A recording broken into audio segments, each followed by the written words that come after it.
Hashem Nassim and Asliach, welcome to Hayat Torah.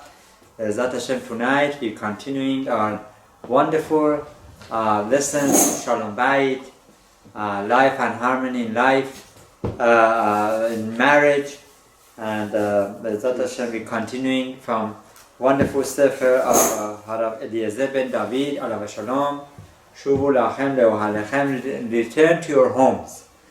So the topic of tonight is Asher bara sason v'simcha hatan v'kala. This refers to one of the Sheva Berachot that we say on the night of marriage, as well as the nights of Sheva Berachot, referring to the fact that Hashem is the one who creates joy, real joy. It's sason and simcha. There's two types of there are many types of happiness, but primarily these two sources of simcha, happiness, is compared to chatan v'kala, bride and groom. So let's get into this and let's learn practical lessons to improve our marriage. And for those who haven't been married yet, may Hashem give them the soulmate, b'shar tova mustachat, right time with the right person. Amen. Amen. That we should know these wonderful, timeless lessons, and that we should apply them in life. Okay. Anochi Hashem Elokecha asher hotzeticha me'eretz Mitzrayim. So this is the pasuk in Torah Kedusha that Hashem tells us in the 10 Commandments. I am your Hashem, your Creator, that brought you out of Egypt. מעמד מרוכז לחיי נישואין משול ליציאת מצרים. The whole institution of marriage is compared to Exodus. Did you know that? Exodus. Coming out of Egypt. Why is that so? Off the sea, number one. So in many ways we can compare that to Yisrael Mitzrayim, to Exodus. Just like Exodus could not have not been happened without miracles, so too marriage cannot take place without miracles. There has to be many miracles, and Hashem has to intervene that marriage should take place. Because logically and emotionally, husband and wife are so different that they can't really get along. Husband, we've been talking about this many times, that husbands, they think about logic. Makes sense? Doesn't make sense? The numbers work out? Doesn't work out? And the way that they think is through mathematics. However, ladies, generally, they decide based on emotions, right? So there is a big conflict. You want to put these two minds together and make sure that they have peace and harmony at home. That's something that requires heavenly assistance. Right? Yes. So Hashem is telling us, marriage is compared to Exodus. Just like what happened to you, that I took you out of Egypt and you became a free person, free nation. You became my servant. That was possible only through my intervention. So too, every marriage needs that heavenly assistance. Right? As it says in Talmud, Masechet Sota, Qasher Sivugam Kekeriyat Yamsuf, as you mentioned, that finding the soulmate is like as difficult as opening of the Red Sea. Oh my gosh, opening of the Red Sea, think about that. According to our understanding, opening of Red Sea, right, first started was the greatest miracle, and was started through that Hashem made a little hole in the sea, and the hole was opened. Hashem in a way sent this wind, and it opened the hole bigger and bigger and bigger, and so much that the hole was big enough that all the Bnei Israel could enter into the sea from these holes. And it wasn't only one hole, it was, according to one opinion, 12 holes, tunnels, right? And these tunnels were for each shevet, each tribe. There were so many miracles that happened. And it had to be continuous. It's not like you just open it. No. Hashem was keeping the waters, right, against the nature, upward, that all the Yehudim should go in. So too, marriage requires constant help, not only from Hashem, right, from us as well. Husband and wife, constantly they have to educate themselves. This week I heard this news, and I told my wonderful friend Upton that we're going to be talking about this as well. That I think one of the richest, most successful, seemingly most successful businessman in the whole world, Bill Gates, is going through divorce. Now you think about that. How is that possible? What's wrong with this guy? He has all this money, right? He was the person who started Microsoft from his garage, right? He was the person who, he has more than $150 billion, something I was told. $350 billion? Do you know even how to write that? No, but it's unbelievable. With all that money, right? So from here you learn, money is not what brings happiness. Money is not what secures, right, marriages. Money is only the tool.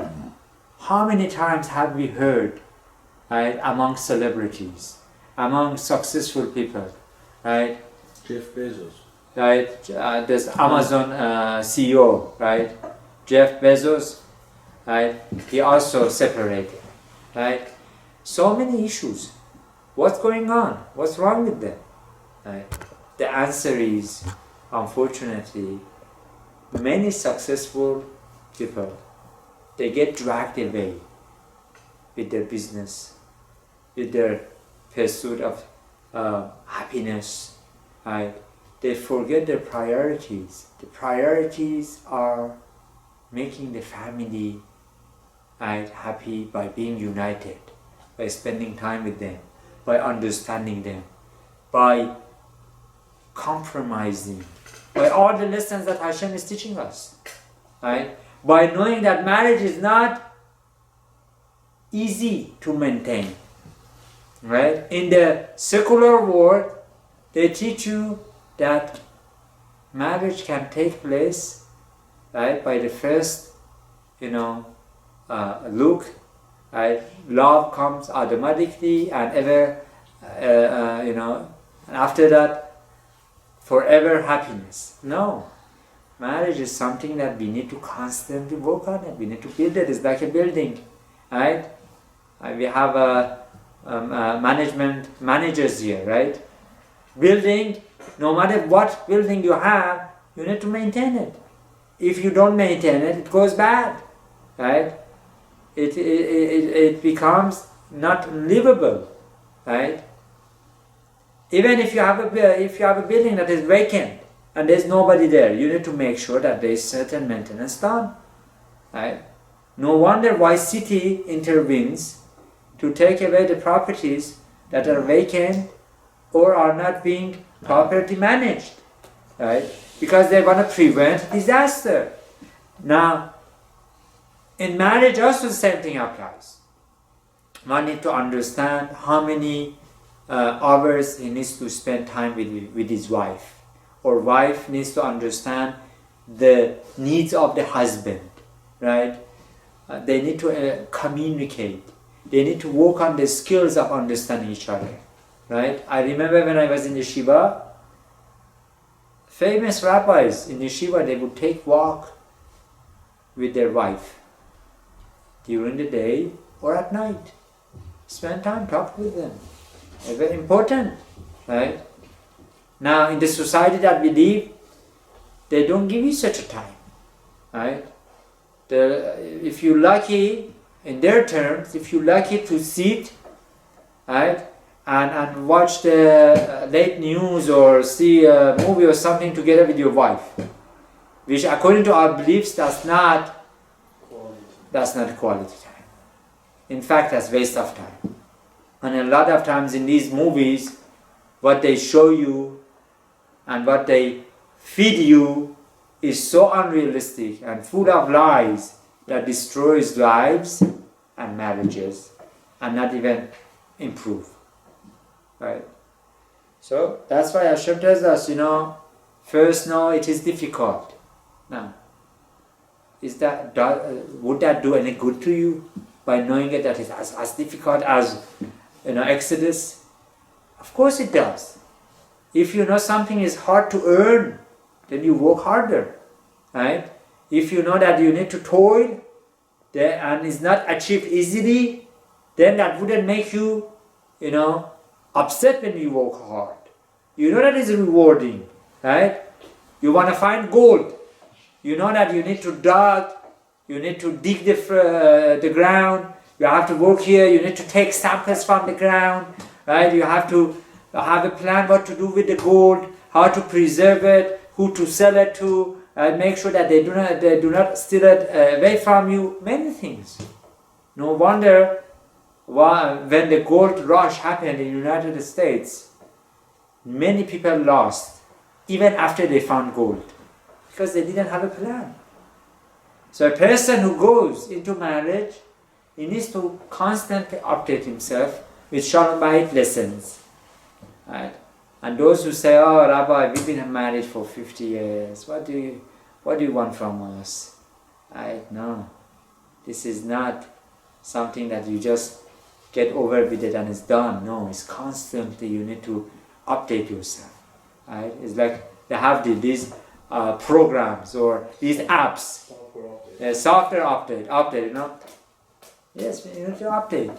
Right? Sometimes you need to pamper your wife. Right? Let your wife go and have some time outside of the home. Right? If she wants to go and have good time with her friends in a kosher environment, just to go and be together and spend some time, right? Yes, she has the right. Okay, now it's expensive. Well, that's the price of marriage. That's the beauty of marriage. You got to do it. Right? You need to make it happen. Or certain times, certain places, you need to go to vacation. Of course, you make sure that it's a kosher vacation. You go, to make it happen.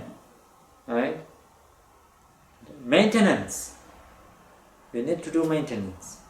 And unfortunately, many times we forget to maintain it. Especially in our society, that there is so much going on, and so many things are open, and unfortunately people are not dressed properly and modestly. This intervenes in Shalom Bayit and it makes problems. So by making sure that the bond between husband and wife is strong, then nothing could take away the Shalom Bayit. Right? So let's go on with this. Harav Eliezer ben David Alav Shalom tells us, right? Yes, this is very hard. Right? Elokim Moshiv Yachidim Baita, that Hashem is the one who brings the singles to their homes. Hashem is the one who makes marriages work. Right? What about the matchmakers? They all help what Hashem wants to be done. Right? That they should be zoche, they should be merited to put the idea in somebody's mind to go out with this boy or this girl. But eventually it is Hashem's, as it says in the Gemara, in the Talmud, that one time there was this princess that, no, it wasn't a princess, I think it was a queen or someone, that asked one of the sages what your God is doing after the creation. Apparently, she was on the belief that God created the whole world and everything is on cruise control, which is not true. Hashem constantly is renewing the creation. Every second is being renewed, right? Today I was told that there are two gigantic, something like stones or something, stars, I don't know, something coming towards the Earth planet, right? Meteorite. Meteorite? Yeah. Yeah, so coming towards us. How many of these come towards the Earth planet? Right? We don't even hear. Hashem is protecting us. Hashem is giving us sustenance every second. Right? So, one needs to understand that HaKadosh Baruch Hu, Hashem, is the one who brings the singles together. Right? And as it says in the Gemara, that this queen came to the rabbi and said, okay, so what has Hashem? And he answered, God is making the singles to find each other. Hashem is mizabek zivugim. Hashem makes the soulmates, marriages to work out, and that people should get married. So then the queen said, is that difficult? It's not so difficult, Rabbi. And she brought all her servants and maidservants, and she said, okay, you get married to her, right? Okay, you should get married to him, and like this, she coupled many marriages, many people together, and the next day after the mass marriages that they had, many of them, the majority of them came back complaining to the queen with broken hands, legs, heads. I don't sorry, it's not working out. Okay. And that she came to the rabbi and she said, you're right. This is not something that I can do. This is not within the capacity of mankind. This has to be done with through a supernatural power, Almighty Hashem. Right? Lifnei nisuin, before marriage, nimsa ha'adam k'avyachol bebet avadim. Before marriage, a person who is single is like he is in slavery. In what? Slavery. Oh. He is a slave. Right? What's that? Hamon. Yes, some sort of Haman, right? כשהוא כחול ועושר בחומרות ובגדרים, that he's so much involved with physical things, working here, there, right? Working hard without a real purpose. The real purpose of creation, as we mentioned before, is that one should get married. And through marriage, a person becomes complete. Ukevar Amru Chazal, as our rabbis teach us in Talmud, Masechet Yevamot, Samech Gimel, Adam lelo isha sharui belo tova, belo beracha bechulei. That a person who is not married, a man who doesn't have a wife, he is as if he has no goodness. He doesn't have anything really and truly good. Below beracha, and he is lacking blessings. With all the respect to our wonderful singers, right? This is not meant to be as a discouragement. This is meant to be as an encouragement. That the institution of marriage is so rewarding that one should know before marriage he does not have true blessing. After marriage, true blessing kicks in. And you go ask any couple, they tell you. Right? ברית הנישואין משולם הוא את עצמו לאדם שלם.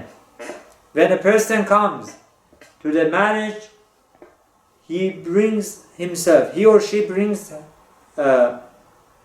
themselves to becoming complete. לא לשווה לקדימו את ששון ושמחה לחתן וכלה. But is not compared this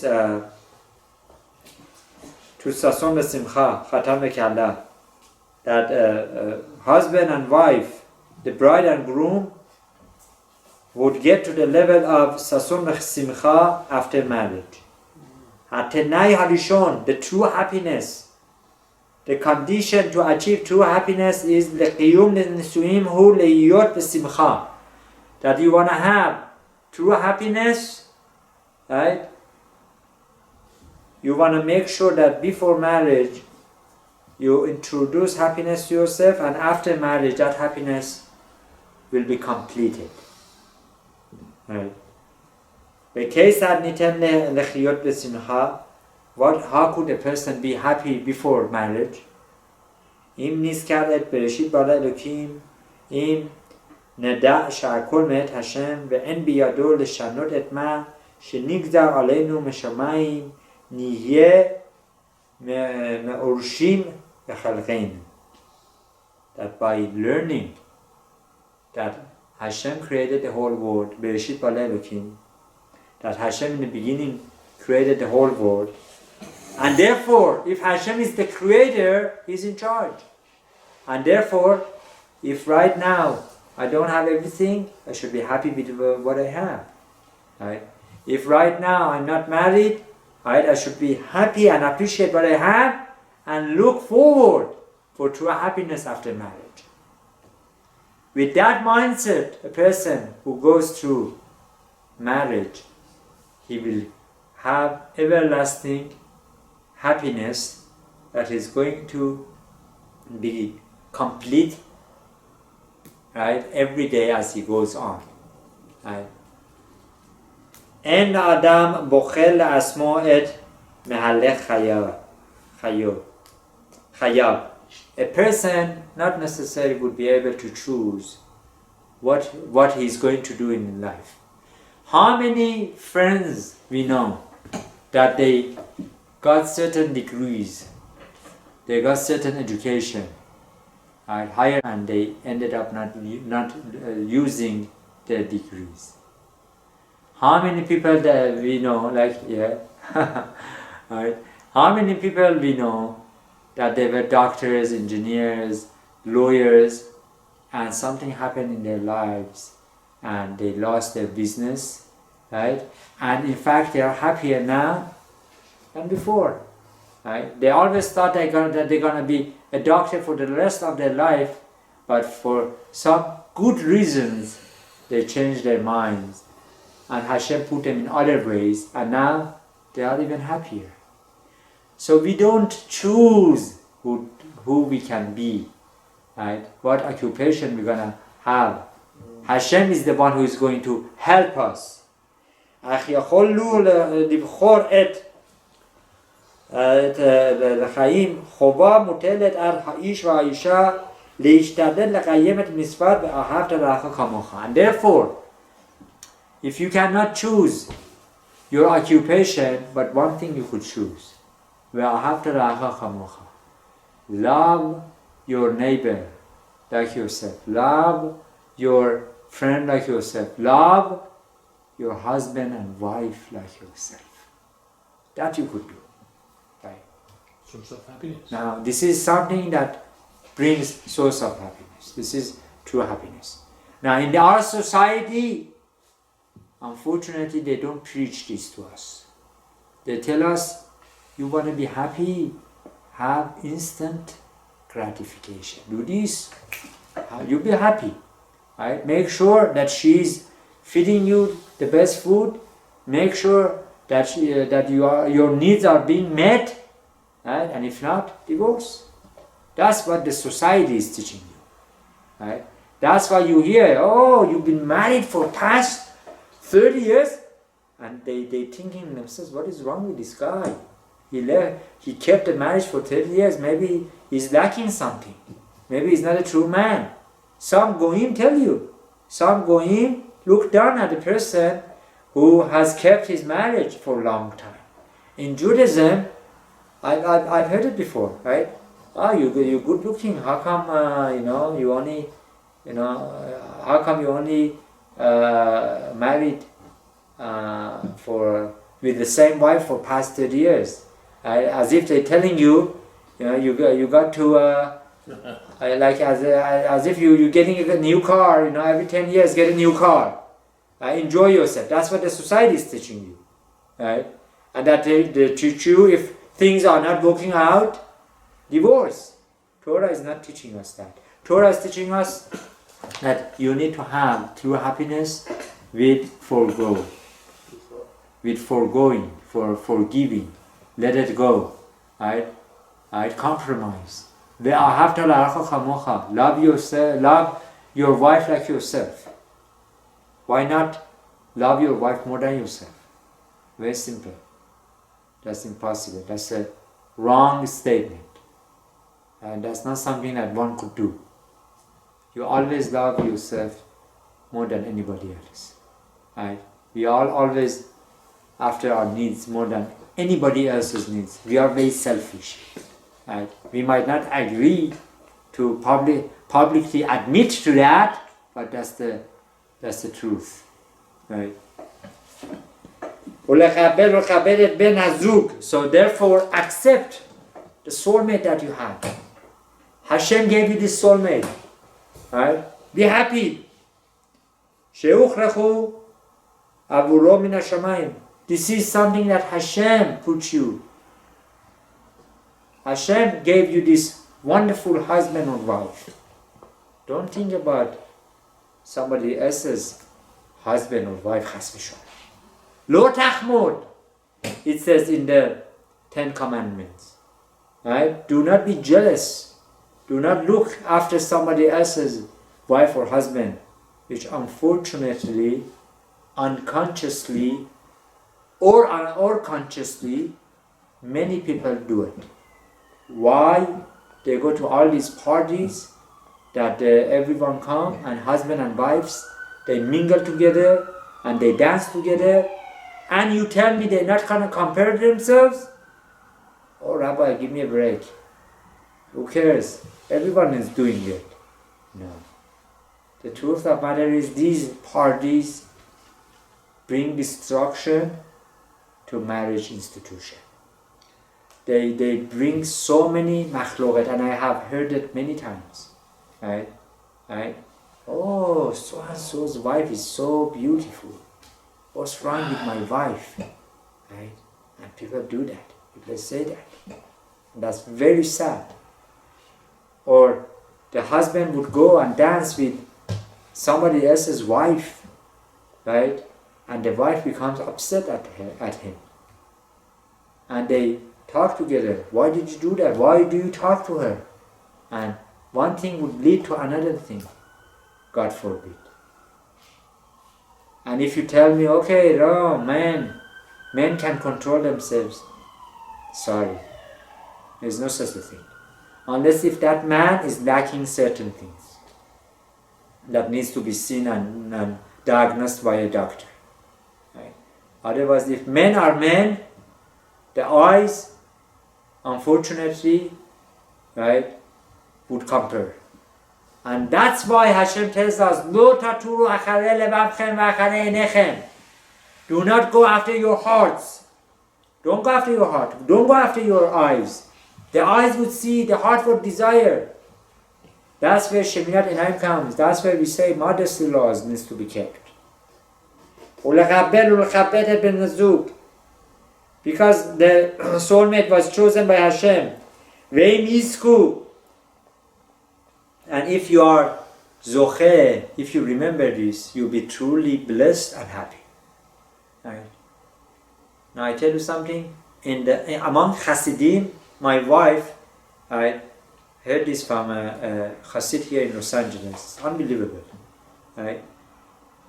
Many girls and boys among Hasidim, they don't know each other.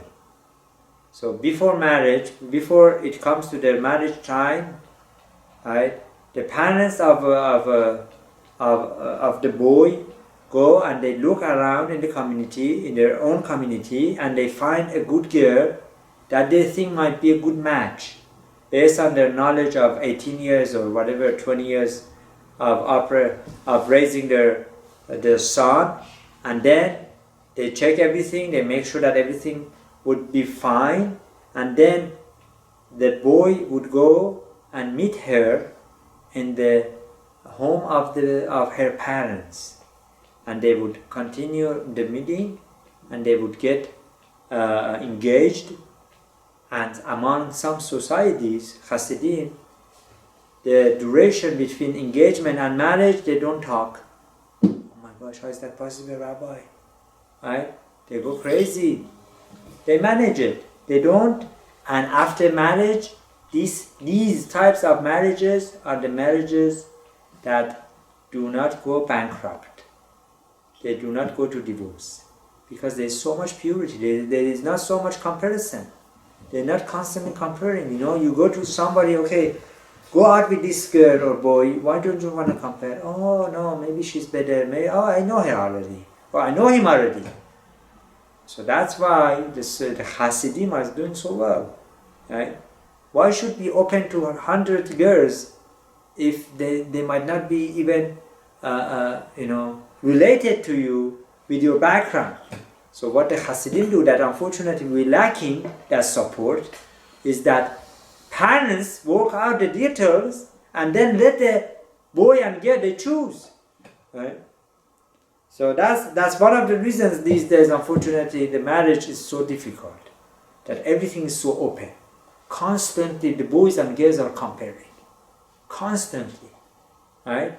You call the mother, you say, okay, I have a shidduch. I have a suggestion for marriage for your daughter. Okay, Rabbi, what is his occupation? Come on, that's not the question to ask now. Let your daughter go out with this boy to see who he is, and then you walk out. How many of us did not have set income when we went under chuppah? We had the parents' support, or we had some sort of saving, and of course we had a plan. Now the parents are being so protective, right, that they don't even allow the chance that their son or daughter go out with another. נזכר תמיד שהיסוד לחיים קובעה ומשנה גם את החיים עצמם. נתחייס עליהם בשמחה ובלב טוב ובסייעתא דשמיא יהיה זה גם חלקנו בחיים. נזכה לחיים שמחים ונזכה ללב טוב. נסתכל על מה עולמו של הקדוש ברוך הוא בעין טובה ובשמחה עולה. So, Harav Eliezer ben David alav shalom teaches us one of the secrets of true happiness in life. Right? Before marriage, be happy by knowing that Hashem is in charge. Right? That just like you couldn't choose who to become, what occupation you should have, and Hashem helped you to get wherever you are, so too after marriage, the same thing is happening. Hashem is helping you out. So don't be so upset. Be happy. Hashem knows what is best for you. Hashem knows who you are. He knows your soulmate. He knows you. And be happy with your portion. And with this, we want to conclude tonight's lesson, that may Hashem help us to appreciate what we have and be happy and stop comparing. Comparing is not good. Right? It's not like going to a car shop or going to store, trying to choose what socks to buy. Right? Exactly. Right?